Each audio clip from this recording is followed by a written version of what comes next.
It's 27 degrees in Abuja. Yusuf. Shine Sunrise Daily and Maupe Ogun Yusuf. It's 32 degrees in Lagos, 32 degrees centigrade, and what's the wind looking at? Something in the region of 13 kilometers per hour, perhaps also depending on what part of the city you are. Today is May 6, 2025, just to remind you. Welcome to the show. So, Maupe, where are you taking us today? Well, we're going to somewhere close to your neighborhood. It's about 26 degrees, but never mind if it doesn't feel that way. If you're in that part of the country, we're going to Akure in Ondo State, specifically Arakale Road in Akure. We understand that this road is a very it's a bustling commercial artery in Akure. As you can see, it hosts a variety of businesses, markets, and shops contributing significantly to the local economy. The area, we understand, is known for its vibrant economic activities, making it a central hub for commerce in the city. And if you look closely, I'm sure you'll be seeing the logos of companies that you certainly recognize, of banks and some industries along that particular road, which certainly stands it out as a very important artery in Akure, the Ondo State capital. Ayo. For those who don't know, one of the things that I've always argued, Mark, is, do you even know the name, the reason that your locality or your street is named as it is? This road, for instance, goes way back in history, as far back as, from what we understand, the 19th century.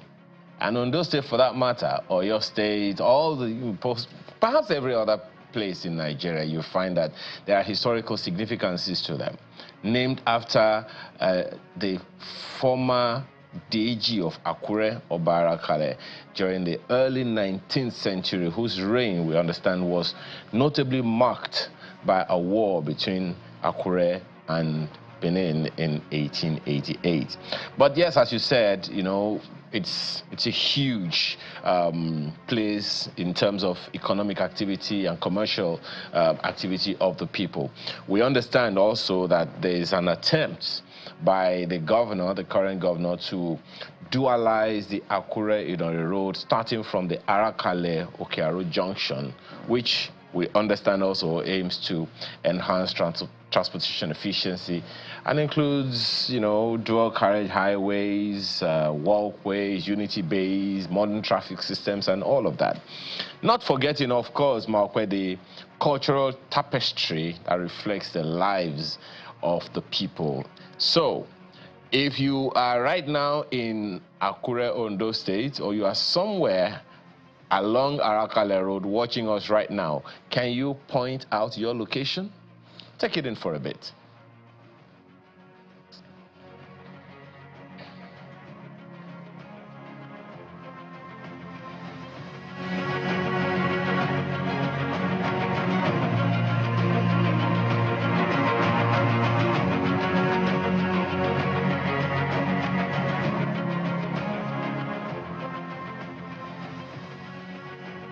Well, indeed, from that economically significant road, and also a reminder of our traditional past, to something that happened yesterday, also bordering very strongly on the economy, talking about the summary of the FEC meeting and the conclusions that came out of it. We understand that now the country, well, everybody is saying their country first. So I guess this is Nigeria's version of Nigeria first. I don't want to talk about what's happening in America, MAGA, Make America Great Again, but I guess, this is supposed to be our own version, where we're looking at how it is that we're procuring locally and making sure that local content, what is produced at home, features prominently in all that we purchase. And that's now a new directive of the federal government. This was given by the Minister of Information yesterday, Alhaji Idris Malagi, after the FEC meeting. So What is this going to be consistent of? We've tried this before, some people will say. Why did it fail? Why is this policy just coming in now? How is it going to be embraced? A lot of questions, really, but some people will say better late than never. Ayo, what do you say? Well, the first question in my head was, I mean, when I heard about the Local Content Act, and I was now told that it was restricted only to the oil and gas industry. And the first question in my head was, hey, why? Why couldn't we just make it everything? Why couldn't we take it all around, all across the economy, all across our social-political or socio-economic activities? Put it in education, put it in commerce, put it in medicine, put it everywhere. Maybe that would have galvanized us to take seriously the things that we consider important to us. You're right, Markwe. Before we started this conversation, remember you mentioned that this law couldn't be, or that this policy or this direction, economic direction, is nothing short of 10 years late. And I dare say, we've been talking about Buy Nigerian or Made in Nigeria for years. I remember a song by, I think it was Tosin Martins in 2005. He was singing a song and they titled the song, guess what? Made in Nigeria. How come we can't just prioritize all of these things? Prioritize, let's just hope, Markwe, that now that it's a policy, and government is saying that is what they want to do first, let's see how it will be executed. Will the president's car, the minister's cars, will it be innocent? Will it be Dodge or whatever those other vehicles that are made in Nigeria now? Worst case, assembled in Nigeria is good enough. JSC, GSC, all these vehicles are made in Nigeria, assembled in Nigeria now. Is that what we're going to have? That will be wonderful. It will be lovely. Maybe that will galvanize us to take seriously our steel industry. Maybe, I don't know, but you know, it's a good one, no doubt about it. What we are waiting for is, first of all, the compliance of the federal government, then the compliance of the state governments, and maybe naturally the private sector will also take cue. That's my take, Markwe.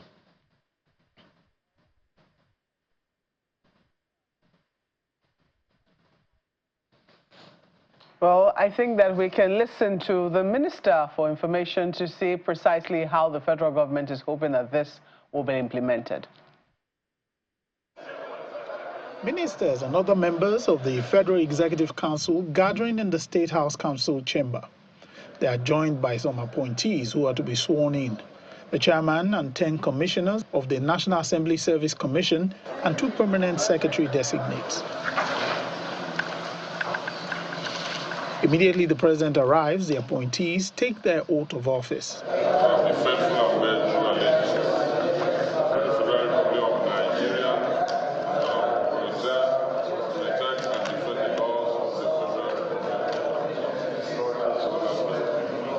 They each have a handshake with the president.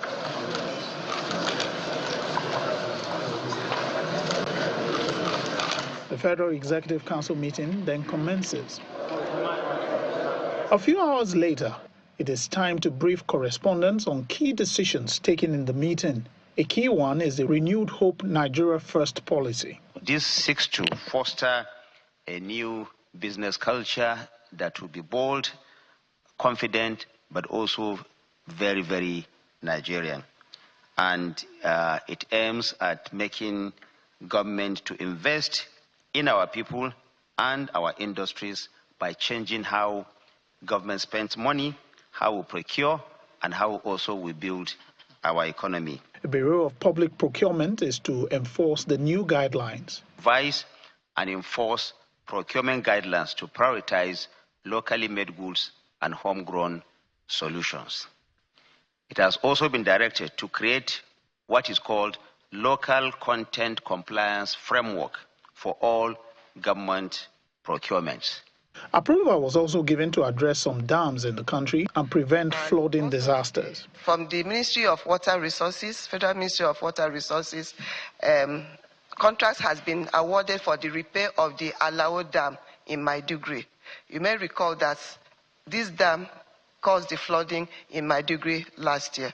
So this contract has been awarded to prevent such occurrence this year. Nigeria's membership of the Asian Infrastructure Investment Bank was also revealed. And we are fully fledged members of the Asian Infrastructure Investment Bank, of course, which is set up to promote infrastructure development and generally sustained economic growth in all its members. Approval was also sought for the establishment of the National Cocoa Management Board. As you all know, cocoa is the highest non-oil revenue contributor to the Nigerian GDP. FEC graciously approved the memo, and we're going to submit the draft bill to the Attorney General and Minister of Justice. Council also approved two critical policy documents, the National Integrated Electricity Policy and the National Policy on Marine and Blue Economy. According to the Minister of Power, he said the policy document seeks to address critical challenges in the nation's electricity sector. From the Presidential Villa, Lanre Lasese, Channels Television News.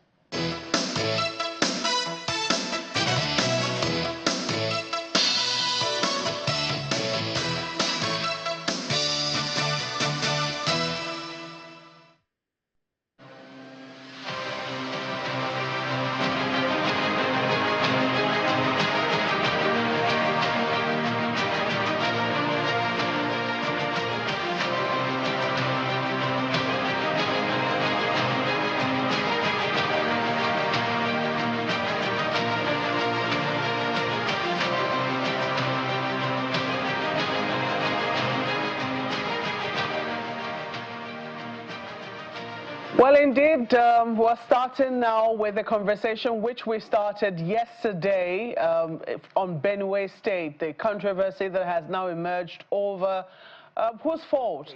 And yesterday we had Honorable Philip Agbese, who's the deputy spokesperson of the House of Representatives. As a matter of fact, I think that story eventually made the front page of the Punch newspapers this morning. So if you missed part of the conversation which we had yesterday, you might want to either catch up on our website or pick up a copy of today's Punch newspapers, and you might be able to follow up. But this morning we have, will I say, a response from the governor's side. The governor of the state, Governor Hyacinth Alia, was accused by Honorable Philip Agbese of being ineffectual. According to him, it was his suspension of the anti-grazing, anti-open grazing law, which has led to the loss of lives in Benue State. Well, this morning we're being joined by Comrade Daniel Onje, who was a 2023 APC senatorial candidate and a former president of the National Association of Nigerian Students, NANS. Good morning and welcome to Sunrise Daily. Thank you so much. I'm sure you must have followed the conversation which transpired yesterday on our program. We did not see the trajectory which that conversation was going to follow, but we're quite surprised to see that in this particular situation, both factions, or will I say both sides in the political struggle for supremacy in APC Benue State could not come together to, decide that, I'm looking for the right words to use now, to decide that lives are more important than politics. It does appear that maybe they all agree that lives are important, but they're not very certain on which way to protect these lives. The Honorable Philip Agbese blamed the governor for the suspension of the anti-open grazing law, which he believes has now led to the loss of lives in Benue State. What is the perspective of Governor Hyacinth Alia? Well, I'm glad, first of all, that... Benue State. What is the perspective of Governor Hyacinth Alia? Well, I'm glad, first of all, that you mentioned the political tussle that I want to use as the foundation or the template for my discussion as far as the insecurity is concerned. And also, secondly, the challenge of insecurity in the country should be the concern of all. It shouldn't be about one individual's failure. That was the narrative we were handed down during the Jonathan's administration. The whole nation was meant to believe that it was Jonathan's problem. But we can see that beyond Jonathan's administration, the Buhari administration grappled with the issue of insecurity, and now down to the administration of Bola Aswaju, Ahmed Tinubu, we are still, grappling with the insecurity problem. So it should be the concern of all. And that also raised a very, very great concern over what is happening in Benue. The dimension the insecurity took was multifaceted and, also, of course, multidimensional. And it leaves more than meets the eye. That is why there's great suspicion in the air that the insecurity situation in Benue State was being weaponized by disgruntled politicians in the state. And you can see from the presentations that were made yesterday, it was all about, we started the government together with Father Alia, this ought to have been done ordinarily and the rest. Now, what else was expected of Governor Hissène Yomen Alia to do different from what other governors have been doing? This insecurity situation is overwhelming in some situations. Governor Hissène Alia is not the is not the commander-in-chief of armed forces in Nigeria. Probably the rest member expected Governor Hissène Alia to deploy military soldiers to go and bomb, the hideouts of all these people and the rest. But the nature of the insecurity this time around is not the usual herders-farmers clashes that we used to see. It is different. This time around, they go after soft targets to just hit, just to create that impression of insecurity in the state. That's what I can tell you. That is what they're doing, So that is why it is very suspicious that this insecurity in Benue this time around is being weaponized. As I speak with you, are we witnessing any more since the NSA came and left and a major statement had been made? Some of these disgruntled politicians know exactly what they are doing. They are the ones that are being suspected to be playing with the lives of people over politics. For Father Alia, he's comfortable. Benue has changed for better. The people who served the state, the previous administration who made payments of salaries, gratuity, and pensions appear like rocket science have been put to shame. Now, workers are receiving their salaries before 25th of every month. Pensioners are getting their monies, and retirees are getting their gratuities. Everything is on. Benue has been set on the path of progress. So anybody that has traveled down south and has passed Otukpo can testify the fact that the residency, the length of residency of most of the political players in Benue State is not commensurate with the development seen on ground there. There's absolutely no development in Benue South, particularly where I come from. And even in Benue State, there's a major facelift in the place. They are not just comfortable. The bane of contention or the underlying issue in the whole of this crisis is just the attempt to share state power and resources with Father Alia. Simple. There's nothing more other than that.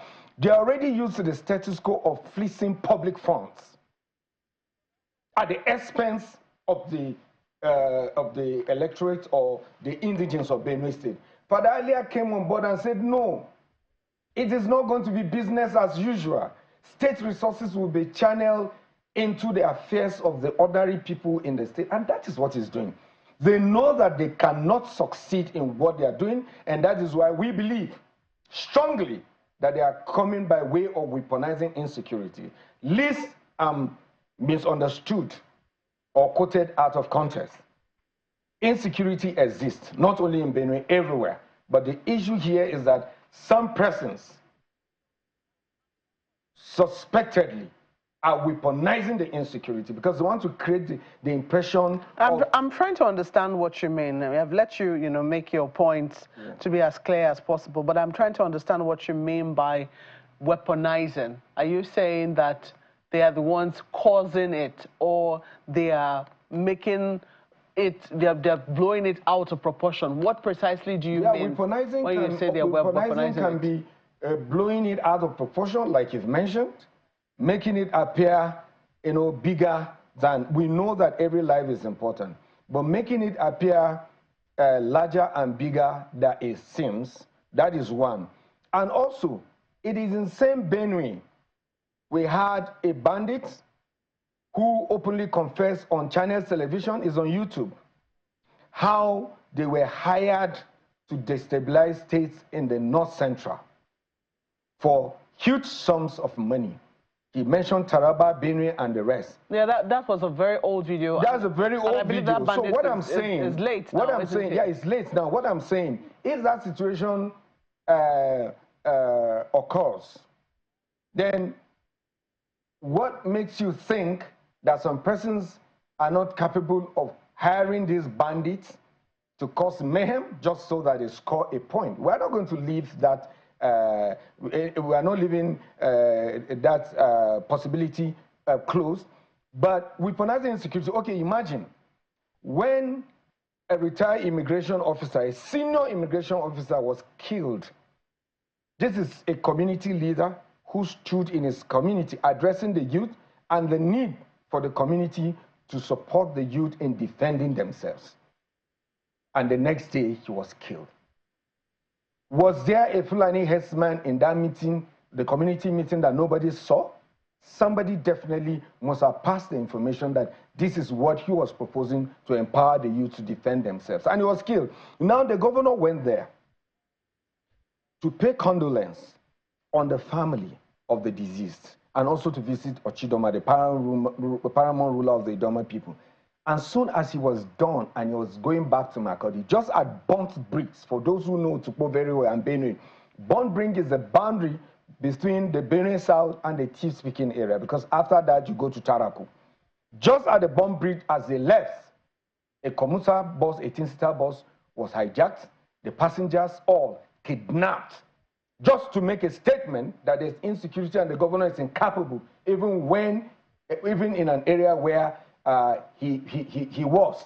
And that was why when Peter Obi wanted to visit Benue, in his own word, in his own reaction, he said he notified the governor of Plateau State. If you're not able to reach the governor of Benue State, you don't just sumoto, move on your own, and you want to enter the state. What the governor simply said is that he cannot guarantee the visit of anybody. He was talking about the class of Peter Obi, weary of the fact that these same people weaponizing insecurity may cause an insecurity situation around the IDP camps just to achieve a point, without minding the implication of that to the lives of Peter Obi and his team.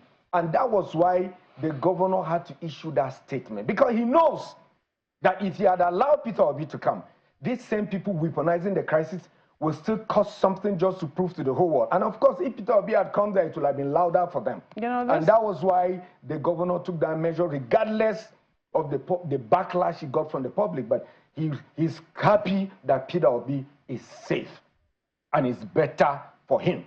Because they won't go after ordinary citizens that will travel to Benue.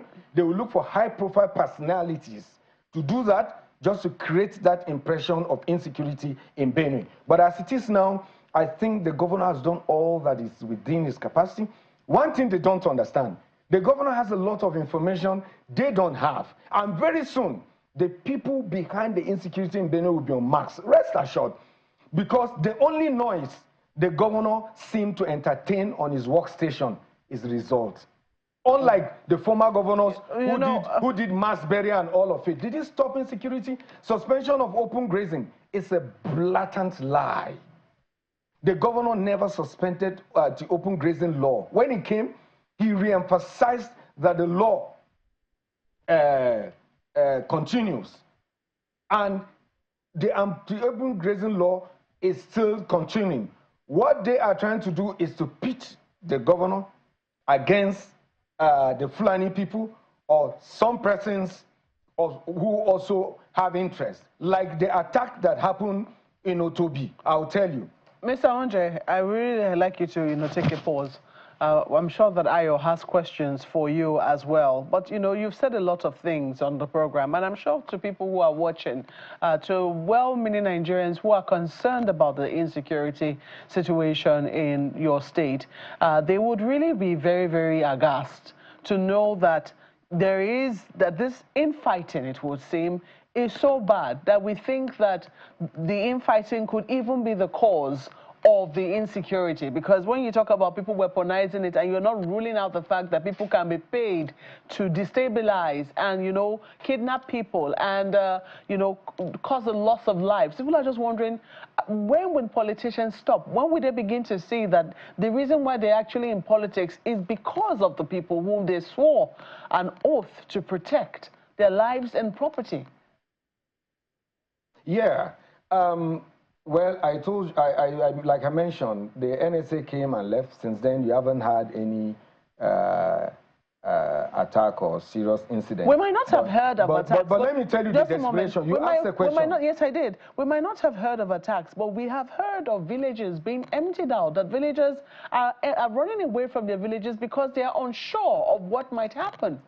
Well, like I gave you a typical example. This same person we mentioned that you say is late now was a willing tool in the hands of politicians. We know the history. And he also had interfaces with the so-called Fulani herdsmen code. I'm not one of those people who want to stereotype or stereotype a particular tribe in Nigeria or profile a particular tribe. I am of the opinion that criminals should be treated as criminals, and the lawmakers should strengthen our laws, our constitution, on how to deal with these criminal elements, the bandits, the kidnappers, the armed robbers, and the terrorists, so that we deal with them as such rather than profile an ethnic individual. Nobody can possibly be mobilizing all Nigerians to say, let's unite against insecurity, and the suggestion is to unite against the Fulani. Wouldn't it be a Pyrrhic victory even when you win? Because we are intermarried, we are intertwined in the state. Well, that is an issue for another day. I can talk about the insecurity in Nigeria, and I think I have, you know, suggestions to make that would be a solution to the insecurity. There's a foreign dimension we need also to mention, but I'm saying in terms of weaponizing, why we are suspecting these desperate, disgruntled politicians who want to outstage Father Ali or sabotage his administration. First, they wanted to hijack the leadership of the State House of Assembly by planting a puppet to become the speaker. They failed woefully because of the overwhelming popularity of the governor. His preferred candidate emerged as the speaker. When they failed, next, they wanted to take over the local government. They went through the Senate on the floor of the hallowed chamber. They moved a motion to stop allocation of local government funds to Benue State, which was naturally going to affect payment of teachers' salary, head workers, and the rest, to sabotage the alias administration. But that was not possible because even Mr. President knows that he cannot stop allocation of resources to any tier of government. It's a battle he fought in Lagos and won at the Supreme Court. They lost. Now, they came out again through the judiciary, which was why the State of Assembly raised an alarm.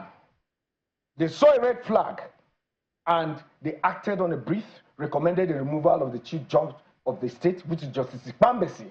In Section 205 of the Constitution, unambiguously, in subsection 1A of the 205 of the Constitution, there was a laid-down procedure on how to remove a Chief Judge of the state. This is another bigger crisis, and the NJC appeared to be complicit in it. We'll get there.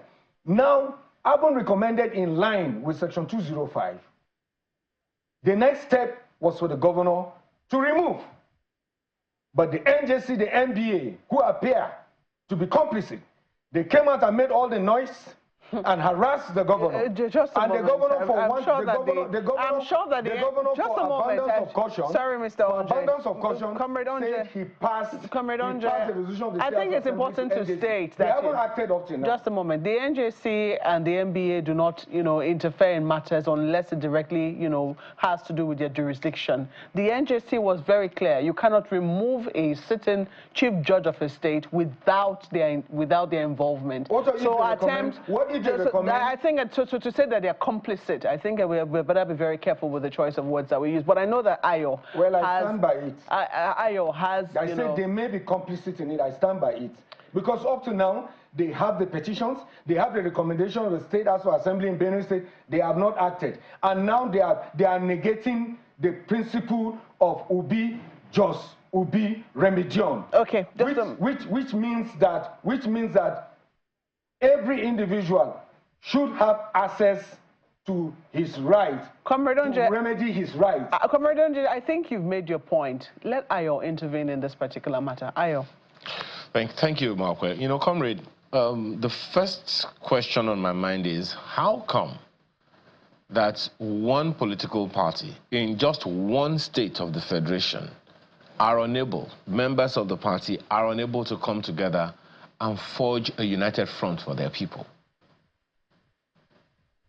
Now, political players who seem very uncomfortable with the leadership style of, or the new leadership style of Governor Hysen Alia, they are used to fleecing public funds at the expense of the very people governance is instituted. While one can agree, my sincere apologies for cutting in, comrade. Just 1 second. While one can agree that, I mean, it's all political talk and all of that, but accusing people who are not sitting right beside you of offenses that you cannot validate and you don't have proof for here isn't really good. I'm just wondering how it is not possible for members of the same political party who are in government in just one state.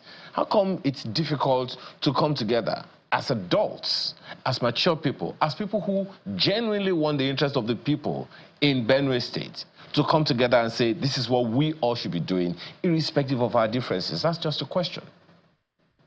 Well, in answering your question, you are here when she showed the newspaper front page. Somebody was also here yesterday to say all those things without us being here to defend. So let's have the freedom to air our mind. I stand by anything I tell you on national television. We know what we're saying. The Benue people know I'm saying the truth. Go to Benue. Since the inception of democracy in 1999 till date, aside this governor now that is turning around the social, political, and economic fortune of the people, go and check the records. There is absolutely nothing to show for the humongous source of money that have been released to the state as state allocation from 1999 till now. So that is a fact. They are not, they are averse to the change that has come. They are finding it difficult to adjust. The reverend gentleman has simply said that it is not business as usual. Governance for once should be about the people. That is the noise about. You are talking about the same party. That brings us to the point of what we have right now before the tribunal. The tribunal is set up to address,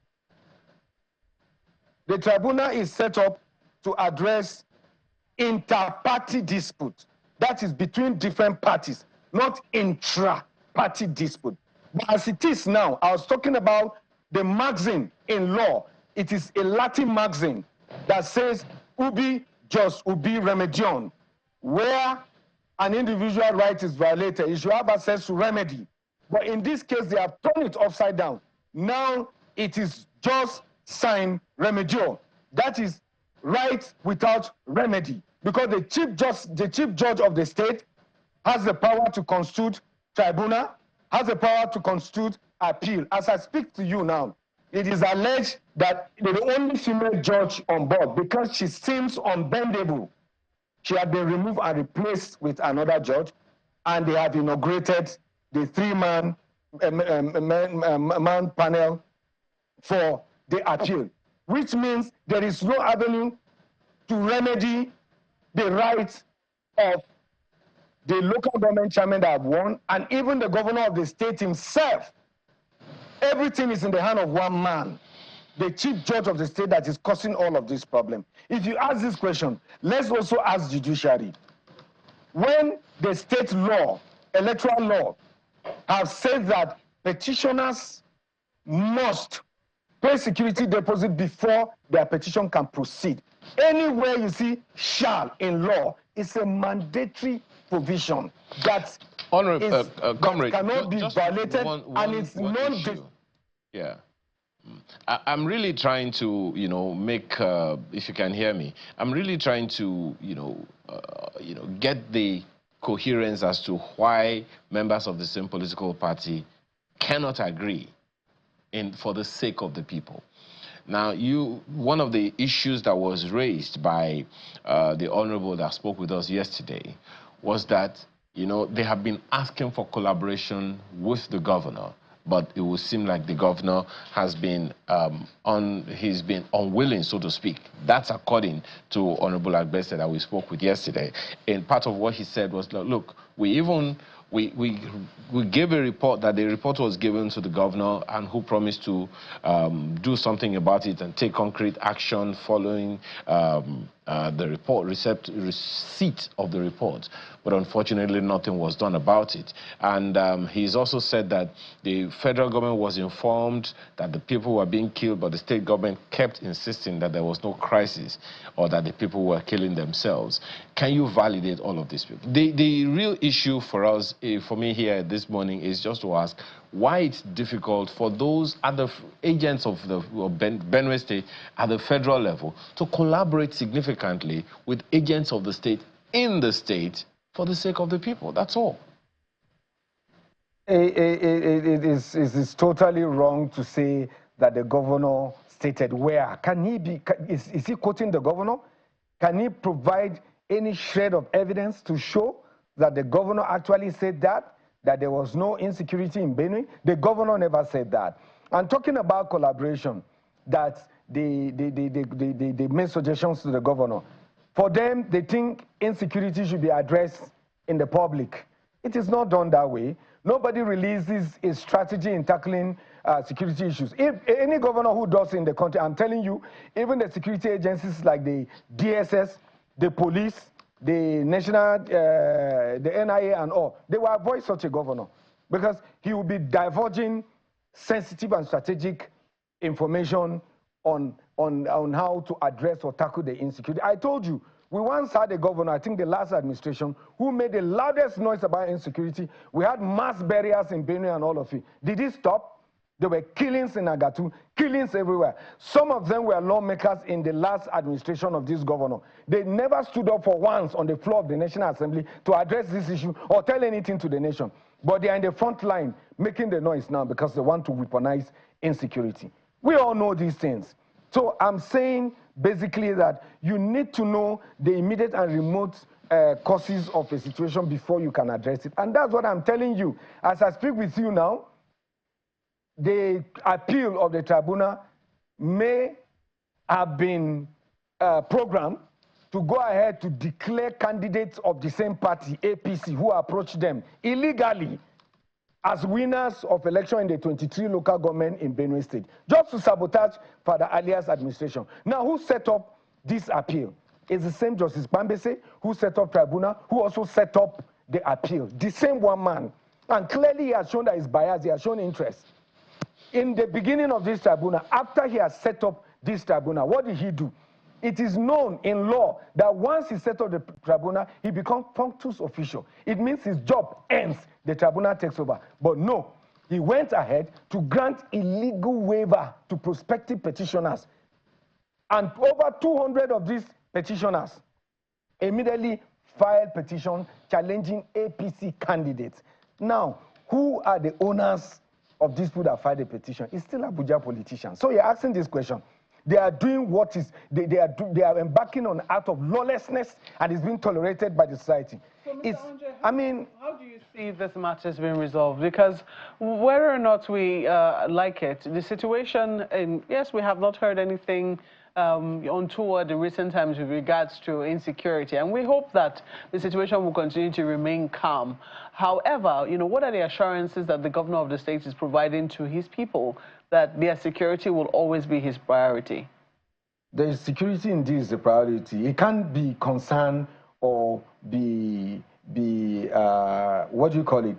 It can't be so concerned about developing the state in a situation of insecurity. He knows that if the state is not secured, everything else will stand on nothing. Everything will stand on nothing. We all know. Look at Gaza. Look at Libya at some point. Look at other places that were ravaged by war and all of it. Look at Syria. It's damaged everywhere. So what are you building? What infrastructure are you putting in place when the people are not safe? He knows it himself, and he's working. Like I said, it's not like I'm heaping the responsibility on the federal government. No, but the governor is not the commander-in-chief of the armed forces. Sometimes you wish you could just bring in the military and march them into the hideout of this criminal to bomb everywhere, but he lacks the ability. You can only address security concerns in any state through intelligent gathering and careful and strategic approach, which is what the governor is doing. What do they want the governor to do? This is not the first time we have had insecurity in our state. Let me tell you, as soon as state of emergency was declared in Rivers State, these same Abuja politicians, they were the ones that celebrated on all our platforms most. We knew where they were headed. After that, there was heightened insecurity. What we were suspecting they were up to is just to cause mayhem to the point that insecurity will be declared in Benue. It's just like the two women before King Solomon fighting over a baby. One said the baby should be splitted, and another said take. For them, they're already down, they fear no fall. If Benue will collapse, they don't care. All they want Father Alia. All this battle is just ahead of 2027.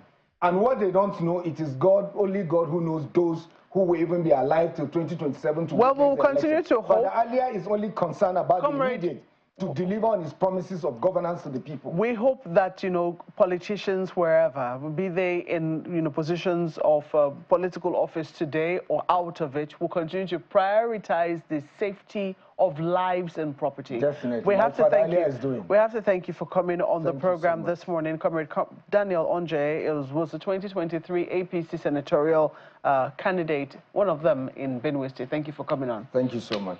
Well, we'll take a break at this time, and we're back to look at another matter, this time around bordering on the office of the Senate President. In just a moment, please stay with us.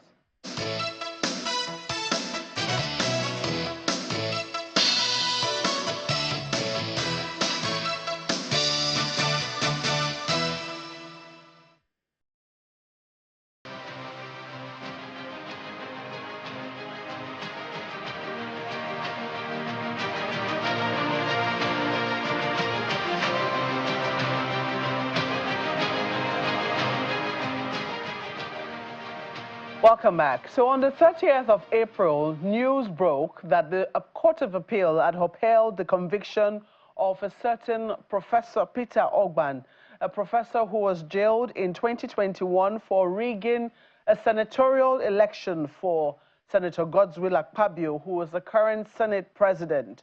Now, Senator Godswill Akpabio ran in the 2019 elections, but according to details, he lost that particular election.